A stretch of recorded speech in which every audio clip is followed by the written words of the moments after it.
parcouru les citoyennes et les citoyens datent, et parmi eux certaines et certains d'entre vous, m'élire comme étant votre bourgmestre. Et je vous assure que j'en étais, que j'en reste vraiment ravi et vraiment heureux.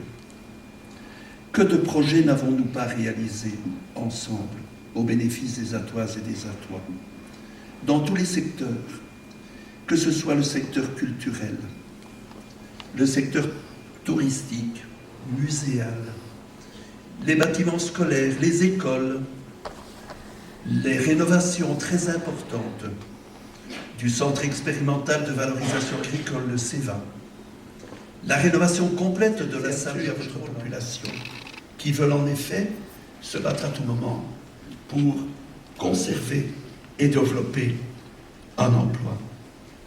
Alors, pour clôturer, pour certains, le luxe de s'asseoir sur le bord de la piscine et de nous regarder, je vais le lire, nager, et de juger après coup la manière dont nous le faisons.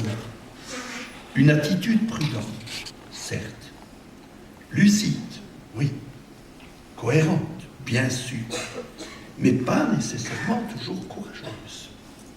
Être courageux, c'est faire face à des mesures qui sont parfois décidées dans d'autres sphères et qui changent la donne en permanence dans une commune telle que la nôtre.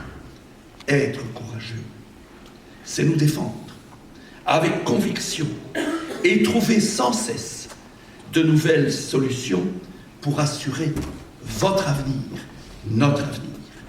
Être courageux, c'est ne pas céder à la facilité en prenant des décisions cliniques qui nous sortent instantanément de nos problèmes.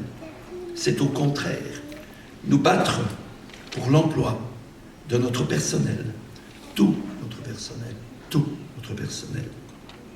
C'est préserver la qualité des outils et des moyens qui nous permettent d'accomplir notre travail avec qualité, en sécurité. C'est maintenir tous les services à la population. En effet, en prenant en considération ce qu'on appelle la numérisation, en effet, en prenant les techniques, les évolutions qui vous ont été grainées par notre directeur général tout à l'heure, c'est maintenir tous ces services avec exigence. Et nous le savons tous, sans exigence, on ne va pas très loin. En étant exigeant, mais en étant également empathique, c'est-à-dire à la disposition, ouvert à tout le monde.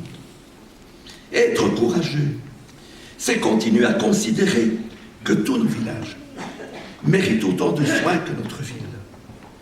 C'est continuer à entretenir, embellir le cadre de vie de 12 700 hectares, malgré la logique de ce qu'on appelle le cluster.